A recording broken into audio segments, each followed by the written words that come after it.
There are moments in life that arrive without a single warning sign. They do not thunder across the sky or crash like a storm against the shore. Instead, they slip in quietly, cloaked in silence, and in that silence they strike harder than any explosion. Sometimes all it takes is 2 words to erase years of dreams, to cut down castles built from hope. Lauren Sanchez experienced such a moment when Jeff Bezos, the richest man in the world, turned toward her and delivered the words, "Too late." His voice was icy sharper than shattered crystal, and final like the sound of iron doors closing forever. It wasn't a phrase, it was a sentence passed, a verdict delivered, a line of fire that reduced an entire paradise to ash in a single breath. In that instant, every dream she had poured into her billion-dollar wedding collapsed. No negotiations left, no promises of working through storms, no vow of eternity. Only 2 words followed by a silence colder than the flash of 1,000 cameras lighting up. Venice, what was meant to be a coronation, suddenly twisted into a spectacle of tragedy. Venice was supposed to be the pinnacle of her existence. The glittering canals lined with yachts gleaming under the sun. The air alive with whispers of the most powerful figures on the planet. The Valentino gown that glimmered like falling stars.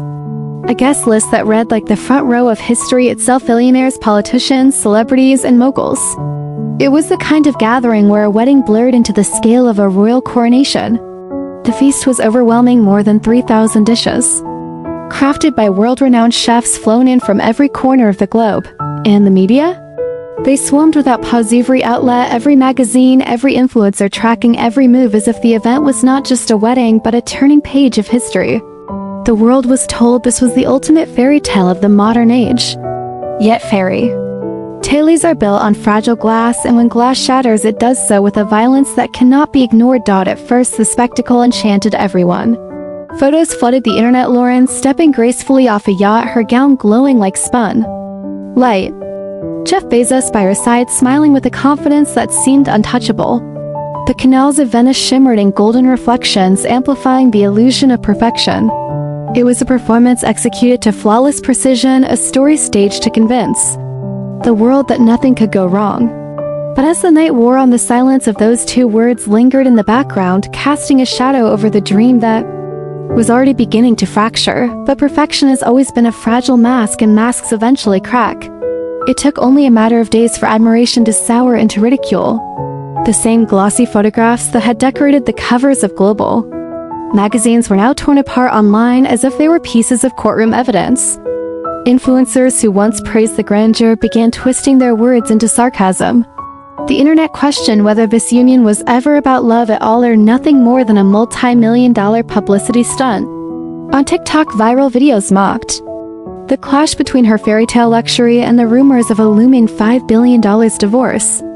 On Twitter, hashtags caught fire. Hashtag Lauren loses, hashtag Big BEZOS blunder, and endless Reddit threads popped up with titles like Queen for a day, Ghost the next. In a matter of weeks, what was once hailed as a dream event had curdled into a public nightmare. For Lauren, the sting was unbearable because this was the dream she had carried since her earliest days as a television host.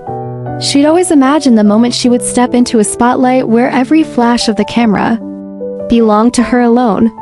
And in Venice, she thought she had finally seized it. But the attention she had chased for decades turned venomous. Every image, every frame, every smile was no longer proof of triumph but evidence of collapse. The applause had twisted into mockery, and the woman who once steered the media's lens found herself trapped inside it. Bezos, however, was unshaken. He did not flinch as the tide shifted, for he had prepared long before the storm. Behind the scenes, whispers spread of a document unlike any ethereal prenuptial agreement, so calculated it was given a chilling nickname, the $5 billion boomerang. To outsiders, it appeared to be standard legal paperwork, but in truth it was a masterpiece of precision, engineered with the same care Bezos once used to launch rockets. Every sentence, every clause, every hidden detail was set in place like pieces on a chessboard. For Bezos, it was not just a contract. It was a fortress designed to anticipate every possible move before Lauren could even imagine it. The cruelest twist of the contract hid inside a single clause, small in size, enormous in consequence. It declared that Lauren was forbidden from exploiting her marriage through the media. On the surface, it sounded fair, even logical. But the language was crafted with such precision, so airtight and merciless, that it was less a clause and more a snare. A single photo used in a fashion campaign, one interview where she hinted at her life as the wife of the world's richest man, even one candid image sold to a glossy magazine, and the agreement would snap shut on her with devastating force. That was why insiders nicknamed it the boomerang. Whatever Lauren tried to cast into the spotlight would come back harder, sharper, aimed directly at her. She had signed the document just weeks before the wedding under intense pressure, dismissing it as a mere formality. Perhaps she never fully realized the gravity of what she was agreeing to. She believed she was walking into a dream, but in truth she was stepping into a cage made of gold and ink. And when the applause of Venice faded into silence, Lauren did the only thing she knew best: turn back to the media, her lifelong weapon. Instead of retreating, she leaned into glamour. She courted fashion houses like Valentino and Chanel. She arranged quiet meetings with Hollywood producers. She whispered to magazines about upcoming photo shoots and exclusive interviews. In her imagination, the Venice wedding was not the grand finale, but the launch pad for her Regna narrative she thought she could control. She even envisioned a documentary series that would tell her story. The television reporter who had ascended to become the queen beside the world's richest man. If she could command the story, she believed she could reclaim the crown that was slipping from her head, but she failed to see the trap tightening with every step. Each glossy cover, each fashion spread, each whispered meeting was not freedom but fuel for Bezos's army of lawyers. A photo shoot that highlighted Lauren's gowns instead of Jeff became legal evidence. A casual conversation with a producer about her journey became proof of breach. Every move she made added another knot to the rope already binding her. She thought she was building her empire. In reality, she was strengthening the walls of her own cage. She believed she was building power, but in truth she was dismantling her own defenses brick by brick. And the harshest strike did not come from Bezos himself, but from the people she trusted most. Assistants who had once managed her schedule, guarded her secrets, and shaped her public image began to turn against her. Whispers spread that one close associate even delivered information directly into Bezos's hands, giving him a perfect window into her every plan. Her circle crumbled from within, and betrayal sealed her downfall long before she realized it. Suddenly, the woman who had convinced herself she was untouchable was trapped not by Bezos, but by her own ambition. Instead of being hailed as a new icon of wealth and influence, she was branded a manipulator of the media. Instead of rising, she began to sink. And the harder she pushed to reinvent herself, the more the world believed she had used Bezos as a stage for her personal theater. The irony was cruel. The very skills she thought would shield her, her ability to play the media, beckoned the weapon that destroyed her. In a game ruled by contracts that were cold and merciless, Lauren herself had become the breach of agreement. And Bezos? He did not need to lift a hand. All he had to do was wait. As this chapter of the story closed, it became clear to the world that this was never a sudden breakup, never an impulsive clash of emotions. It was a trap engineered with patience and foresight. Every piece of it, photographs, the clauses, the signatures, had been placed long before the Venice wedding ever began. Bezos was not a husband blindsided by betrayal. He was a strategist, a grandmaster of wealth and power, executing a checkmate. Lauren believed she was holding the pen to write her own destiny, but in reality, she was moving on a board that Bezos had mapped out years in advance. And when he uttered those two words to Latevi, were not just the end of love. They were the signal for the coldest battle the billionaire world had ever witnessed. When the applause had faded and the lights of Venice dimmed, Lauren still clung to the belief that she could turn the tide. She told herself the world would eventually forgive, that if she stayed visible long enough, people would embrace her story. If she fought harder, louder, longer, the crown would return. But Jeff Bezos chose a different way of insolence. Not the silence of weakness, but the silence of strategy, a silence sharper than any public statement and deadlier than any open confrontation. While Lauren chased glossy magazine covers and dialed fashion houses in hopes of keeping her crown alive, Bezos stayed still, letting the contract breathe on its own. He didn't need to raise his voice, didn't need to argue, didn't even need to look angry. Boomerang claws would strike for him. And then the decisive blow came with no ceremony, no build-up. While Lauren was shopping under the Malibu sun, a courier walked up quietly with a stack of papers thick and heavy, the weight of $5 billion pressed into their pages. No phone call, no warning, no face-to-face confrontation, just a stranger, carrying a verdict already written in stone.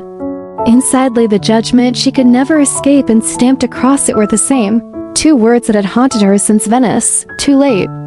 In that instant, the woman who had floated through canals like a queen was reduced to nothing more than a spectator in her own collapse.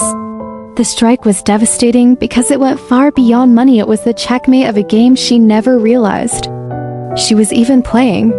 The papers froze her assets, locked her choices, and cornered her in ways negotiation could never unlock. While she scrambled to assemble lawyers, Bezos' legal army was already in formation. While she tried to win sympathy online, Bezos used silence as his sharpest weapon, letting the contract speak louder than any statement. And when the world reacted, the cut was even deeper because people did not see him as a cruel husband, but as a master strategist who had seen the game long before it began. Lauren expected her allies to rally. She waited for the celebrities who had danced with her in Venice to post support for influencers who had once flooded feeds with her wedding photos, to defend her for friends, and powerful media circles to lend her their voice.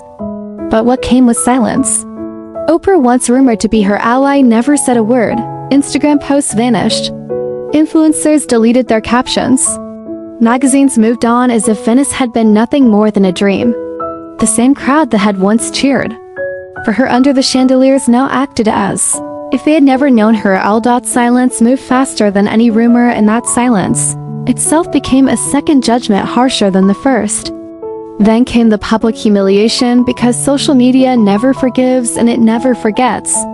Hashtags explode. Lauren loses, Big B's Brex Frey. TikTok stitched her wedding images next to courtroom memes, one side shimmering glamour, the other stamped with the words $5 billion lawsuit.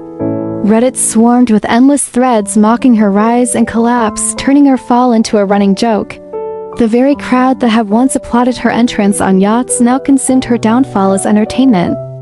Every post, every meme, every cruel headline shoved her further from the throne she thought she had claimed.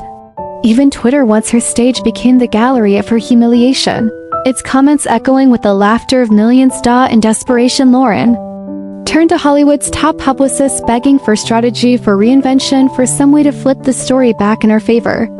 But the industry answered her with merciless clarity, saying 2 words that haunted her from Bezos' lips: too late.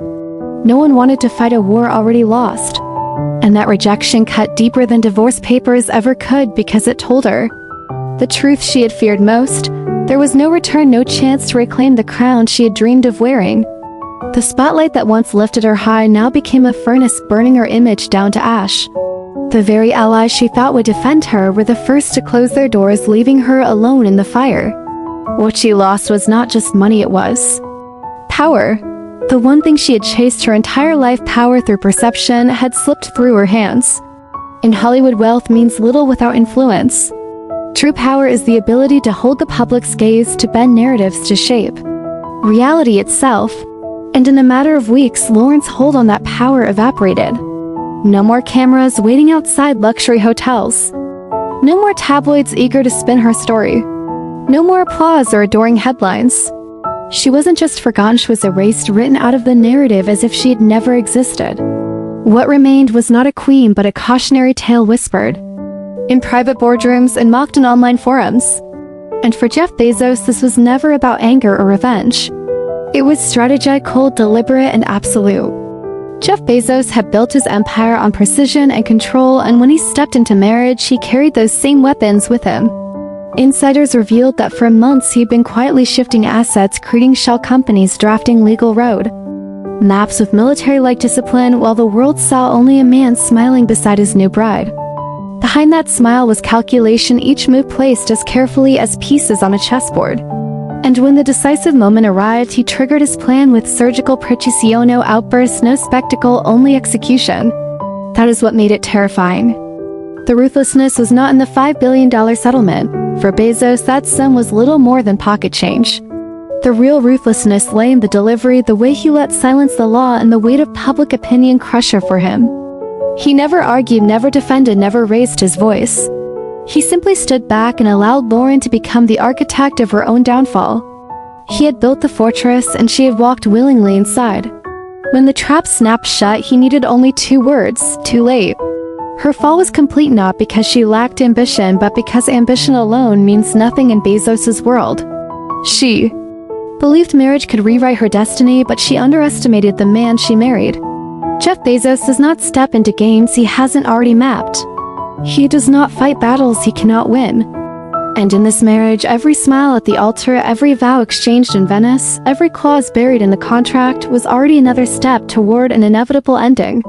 As the weeks dragged on, the silence grew heavier, suffocating her presence. More magazine covers bearing her face. No more headlines celebrating her rise. The woman who had chased attention for decades was erased as if the media itself had conspired to bury her memory. And yet Bezos remained untouched, calm and immovable, moving forward with the same steady force that had built his empire. The contrast was merciless. One vanished without a trace, the other endured, standing taller without ever needing to speak. And so the Venice wedding that began as the grandest celebration of the year closed its curtain as nothing more than a public trap, remembered not as a love story but as a masterstroke of strategy. On the surface it looked like a love story, but beneath it all it was always a chess game. The applause in Venice was real, but so was the calculation behind every smile, every vow, every camera flash. And when the curtain finally dropped, it was too late for anyone to rewrite the ending. Lauren was off the board, her chapter erased, the pawn removed, and the game reset with Bezos still holding the king. Now the question is not about hair, it's about him. What does a man do after turning a wedding into a weapon? Was this marriage only the rehearsal for something greater? Is he moving toward an even larger throne of power? Are rivals already lurking in the shadows waiting for their chance? Or is fame itself the smokescreen he uses while he builds something far bigger? This is no longer the story of a broken marriage. It has become the prologue to a larger war, a war where money is only one currency and reputation, influence, and control are the real stakes. If Venice was only the stage for his opening move, then the world has seen nothing yet.